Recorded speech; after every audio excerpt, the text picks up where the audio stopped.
Hi guys, so a couple of days ago, as you may know, the Man Booker 2017 longlist was announced. So I decided to do a video chatting firstly about how I feel about literary prizes in general, then how I feel about the Man Booker prize, and then how I feel about this year's longlist specifically, and any sort of predictions or TBR goals I may have. So firstly, I think I've said on the channel before that literary prizes aren't a massive deal to me now. I love a list. I know lots of bookish people love a list. So whenever there's a literary prize that I'm aware of and a list is released, I want to know what's on the list. I get excited to look at the list, but it's not something I feel incredibly attached to. It's not something where prior to seeing the list I feel like, well, I'm going to read them all. It's more, you know, if the list excites me, I'll want to read them. If the list doesn't excite me, I'm not bothered. And I feel in terms of literary prizes, they're good for people who are more general readers, people who certainly read but don't read a ton, because they raise awareness for books that may have come out. And sometimes when lesser known books are shortlisted or longlisted, especially debut authors, and that's great recognition for the author. So I think literary prizes certainly have their merit, but they're just not something I swear by. And a big reason for the fact that I don't adore literary prizes is because in the last few years, as I've become more aware of how sort of the industry in general works, is I know that each year there's a different group of judges deciding what books make the long list and the short list and then the eventual winner. And so really there's this sort of statement of what each prize stands for, and these judges just have to read this statement and understand it and then select their book, the winner, based on that statement. But in fact each year it's a different group of people entirely who are choosing the book that wins. And so if this year's judges had done the 2015 list, for example, then I'm sure we'd have seen a different list and a different winner, and vice versa, and that could be said for any prize, any year, any judges. So it's difficult to put an awful lot of weight in a prize in my mind, because it isn't sort of a select group of individuals that I really respect and admire and know that I share the same tastes as deciding every single year. It's this sort of shake-up, which I get, like, logistically why it has to be like that, but it just means for me that there isn't necessarily a common thread running through who gets selected. So that's how I feel about prizes in general. I don't put an awful lot of weight in it, but I'm always excited to see a list, so hence why I like to look into them and to chat about them to you guys. Now, the Man Booker prize is perhaps one of my least favourite prizes, and that's because over the years the Man Booker has come to represent to me quite a dry, some would say pretentious, intellectual list of books. Now that isn't always the case. Some of my favourite books have been on the Man Booker long list. A Tower for the Time Being by Ruth Rozecki made it, The Bone Clocks by David Mitchell, and many other books that I've really enjoyed. But I actually spent some time yesterday looking through the last 7 years of long lists, and actually a lot of the books on the list were books I was either aware of, not really interested in, or books that I wasn't particularly aware of and when I looked into them still wasn't particularly interested in, and then with a couple of gems each year perhaps that I'd read and really enjoyed. So the Man Booker to me doesn't represent my reading taste, and that's because I read mainly fiction by and about women. The Man Booker prize I don't think historically has been particularly great at highlighting female authors. They're certainly getting better at that, but it hasn't been something they're brilliant at. And their list hasn't always been the most, I don't think, eclectic list. It's just not necessarily the sort of thing that I really love. I always read the synopsis of these books and think, oh, that sounds a bit dry and sort of intellectual and pretentious. I'm not really interested in it. But this year I do feel slightly differently about the list. So I'm going to tell you what the books on the long list are, just in case you don't know, and then I'm going to sort of go through the books and how I feel about them and if I've, you know, read them or want to read them. So I'm going to be looking at my phone because I don't remember 13 books on a list. So the books, and I'll link all this down below so you can go and check out their website and see more details there. The books that have been longlisted this year are 4321 by Paul Auster, Days Without End by Sebastian Barry, History of Wolves by Emily Fridlund, Exit West by Mohsin Hamid, Solar Bones by McCormack, Reservoir 13 by John McGregor, Elmet by Fiona Mozley, The Ministry of Utmost Happiness by Arundhati, Lincoln in the Bardo by George Saunders, Home Fire by Kamila Shamsie, Autumn by Ali Smith, Swing Time by Zadie Smith, and The Underground Railroad by Colson Whitehead. Now, you may recognise an awful lot of names on that list, and that's because this year it's a really big list of, I think, heavy hitters, and perhaps it's difficult for me to objectively say that because I know that recently I've become so much more aware of new releases, so I am more likely to recognise the names of the books from this year's list than I am from the books off last year's list or the year prior, because I just know more about what's coming out. But I do feel like this year there's so many heavy hitters in terms of either authors that are really well known and have previously been long or shortlisted, or books that have just like had so much buzz and everyone's been raving about. So perhaps I feel like this list is more exciting because there's more books on this list that I was already interested in picking up, and perhaps because they already had a lot of buzz. But also I just think some of the stories on this list are more interesting to me than previous years. I think it's a fairly, well, it's more diverse than it has been in previous years. I think there's 6 female authors and 7 male. In terms of the nationalities of the authors, there is a bit of a mixture, so it's better than it has been in previous years, certainly. So there's some of the books that I just certainly want to read, but I do feel saddened by the fact it's a difficult line to tread, right? Because last year I knew barely any of the books on the list and I was like, what the hell? But then I read all the synopses and I was like, oh, these sound rubbish, like I'm not interested in these at all. So what I want is for there to be a list with quite a few books I haven't heard of, but when I read about them I'm like, they sound amazing, because I think these prizes have the ability to lift unknown authors up, or new authors, and that's exciting.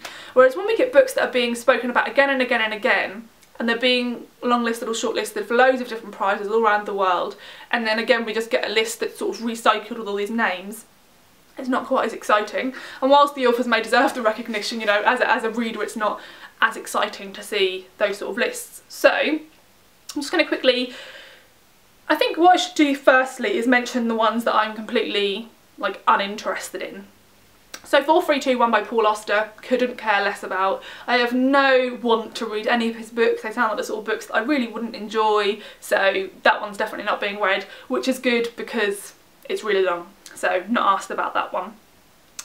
Also, weirdly, I got Lincoln in the Bardo a few months ago when it came out, and then I started watching people's reviews about it, and I saw a couple of reviews and people I really trust who just said it was really try-hard and pretentious, and they felt like everyone had sort of fallen for this gimmick, and that was sort of what I was worried about. And I've heard so many people rave about it, but in terms of people's whose reviews I tend to have similar opinions to, those people haven't loved it. So I actually got rid of that book and decided not to read it, so I don't think I'm going to bother with it. I just think it sounds like a bit of a gimmick that I'm not particularly interested in Abraham Lincoln, so I don't feel like it's something I'm going to massively connect to, or I don't know enough about American history that I'm going to really understand the narrative, so that one's a miss for me. And Swing Time by Zadie Smith is also a miss, which may sound very, very weird. I've read White Teeth, On Beauty and NW by Zadie Smith, and wasn't particularly impressed by any of them, especially NW I thought was quite a letdown.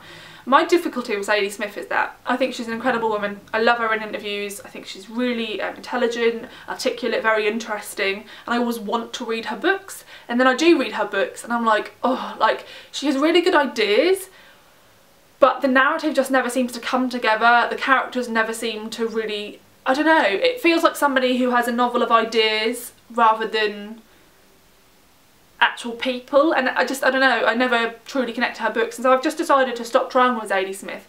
And do you know what, if I'd heard loads of amazing things about Swing Time, then I might be swayed to give her one last chance, but I really haven't. I've heard only negative things about Swing Time. I've heard loads of people be like, this half was really good, then it got a bit messy, and that's just how I feel about all 3 of her books that I previously read, so I don't really want to put myself through it again, so I'm definitely not going to be reading that one.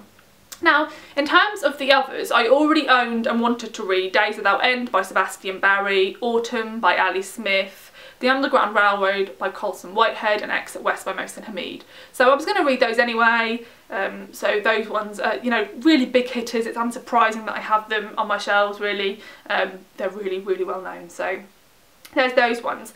Then in terms of the only other ones that I didn't own yet, but I definitely wanted to pick up prior to seeing the list, was The Ministry of Utmost Happiness by Arundhati Roy. I read her previous novel that she's really, really well known for, and I didn't love it as much as everyone else does. I think it was beautifully written, but I never completely connected to the characters. and that's my main thing in a novel. I need to connect to the characters, and I just didn't in that one. So I'm still intrigued by this book. I like reading books about India, and I've heard really good things about it, but I'm not like over the moon excited, but I would like to get to it. It's on my list. And then I also have wanted to pick up History of Wolves by Emily Fridlund since before it came out. I've had that on my list prior to release and just haven't got around to buying it, so that's certainly one that I'm interested in. Now, in terms of the rest of the books on the list, so Solar Bones is one that I'd heard of and was sort of unsure if I wanted to pick it up. It's an Irish book and it's told all in one sentence. I think it's told in quite a short time span as well, perhaps all in one day. And I don't know, I've heard good things about it, but I'm just unsure if I'm bothered by it really. So probably not going to get around to picking that one up. I'll be interested to hear more people talk about it, which I'm sure they will now it's on the long list, but I'm not particularly bothered by it. Then I'd also heard of Reservoir 13 by John McGregor, and this is a really weird thing, and this really shows how I'm taken in by like word association. I haven't read any of John McGregor's previous books, and I heard the title Reservoir 13 and immediately connected that in my head to Reservoir Dogs, the film by Quentin Tarantino, and then immediately assumed, without really reading the blurb, that it was like a really masculine book. And as you guys may know, I don't read really masculine books at all. They're like the last thing I want to read. And so I just decided I'm not going to read that book without ever looking at the front cover or reading the blurb, which is really stupid of me. I've since read the blurb since I saw it on the long list, and actually I really like the sound of it. It's set in a small village in rural England and a young girl goes missing, and rather than following the detectives or the family of the young girl who goes missing, it follows the inhabitants of the village and the community for many years after her disappearance and the repercussions over the years of this girl going missing. So I think that sounds quite intimate. It says it's a really intimate portrayal of this village, so I like that sort of thing. I like rural stories, so I'm intrigued enough now I've actually given it a chance to pick that one up. Now, the other two books that I haven't mentioned are ones that I hadn't actually heard of and really like the sound of. Elmet by Fiona Mozley I think is the one that people have heard of the least. It isn't actually out yet, I think it comes out in a couple of months, and I love the sound of it. It's another rural book and it's about this family and this man I think they call Daddy, and he's quite violent and aggressive, and I don't know if it's anything to do with mental illness, but it's to do with how they deal in this rural community with Daddy and what goes on there. So yeah, I like the sound of that one. It's another rural story which I really enjoy. Even if this book wasn't on the list, if I'd have seen this anywhere and read the blurb, I would have wanted to read it, so I'm happy to have found out about it through the long list. Then the other one is Home Fire by Kamila Shamsie, and again this one isn't out yet in the UK, it's coming out in a month or so, and that's why I hadn't heard of it. And I haven't read any of this author's previous books. I think she may have a couple of books previously, and I believe this is about two families who I think they might live in the UK, I'm not entirely sure, and I think they're Muslim families. I don't know much more about it than that. I think it might be a retelling of a Greek myth, I'm not sure, but when I read the blurb very, very briefly, I thought it sounded like something I might be interested in. I'm not completely hooked on it, but I think it sounds like it could be interesting. So this may be one I keep an eye out on other people's reviews that I trust and see what they start saying about it. So those are my thoughts on the long list. As I said, I'm not massively taken in by literary prizes anyway, particularly the Man Booker. It's one of my least favourite, but I like her list. Now the shortlist is announced quite soon. So the shortlist is being announced on the 13th of September, and that will be 6 books, and then on the 17th of October they'll tell you the winner. So it's actually quite difficult because I haven't read any of these books. Usually I've read a couple of books off the long list, but I haven't read any of these. And I think that sort of speaks volumes for the long list in terms of my taste, because whilst I own a few of the books off the long list, I've owned them for quite a while and hadn't got to them yet. And so I wasn't, like, whilst they're books I want to read, Days of That End is the one I was most excited about, but Autumn, Exit West and The Underground Railroad were all books that I was like, I'll get to them eventually, but I wasn't like massively desperate to get to them. Especially because I've heard that The Underground Railroad and Exit West, I've heard people rave about the concepts, but I've heard loads of people say that they didn't connect to the characters, and as I've said, that's something I really struggle with, so it's really put me off picking up either of those books, so feel free to correct me if you read them and you don't think that. So yeah, it's pretty difficult within 7 weeks to read all 13 books if you hadn't already and you wanted to. You've got to be a pretty hardcore reader, especially with 4321 on there, which is over 800 pages long. But I don't plan to do that. I don't see the point in forcing myself to read books I'm not interested in, and as I said, there's quite a few books on that list I'm not interested in. But equally, there's a few books on that list that I like the sound of. So I'm not about to force myself to read any of these books really fast. I've got other books on my shelves that I'm more intrigued by than some of the books on the long list. But it may give me more of a push to get to these books quickly. You know, do let me know if that's something you'd be interested in, if you'd like to hear my honest reviews on some of the books on the long list. As I say, there's no way I'm going to read them all because I'm not the sort of person who is going to waste their life reading books I don't think sound interesting. I'm not going to do it. There's too many amazing books out there, too little time, I could die tomorrow, so there's no point. So yeah, I'm not doing that, but you know, there's quite a few other books on the list that I am interested in. So this is a really rambly video. I don't think I've taken a breath during any of this. 1 second. But yeah, what do you think of the long list? What books do you think should have made the long list instead? Do you know, think there's any books that you're really disappointed that you haven't seen there? How do you feel about the fact that it's a list of real heavy hitters? Yeah, it's weird because if I'd read some of these books and adored them, then I'd be like, yes, they deserve to be on the list. But because I haven't, I'm just looking at the list and thinking, okay, it's a list of sort of half really massive authors that don't really need any more recognition, and I'd rather have seen some interesting sounding lesser known books on the list. So yeah, I'm more excited than I was compared to last year's list. I thought last year's list was completely rubbish for me. This is an improvement, but still, like I said, the Man Booker just isn't the prize for me. Do you know what? I don't know what is the prize for me because I prefer the Baileys, but I also feel like the Baileys sometimes puts books on there that are more like easy reads and fast paced, which really isn't my thing. So I've yet to find a list that really meets my reading needs. So if someone wants to give me loads of money to create that prize, then I'd be happy to do that. And then what I do is I'd just be the only judge, and then it would basically just be called Mercedes Book Award, and then every year you'd know it was just my decision, and so you'd know it was going to be the same taste every year because it was just one person. And that's all I do all year, is I just read loads of books and get paid loads of money to make a decision. So if someone wants to fund that, then that would be good.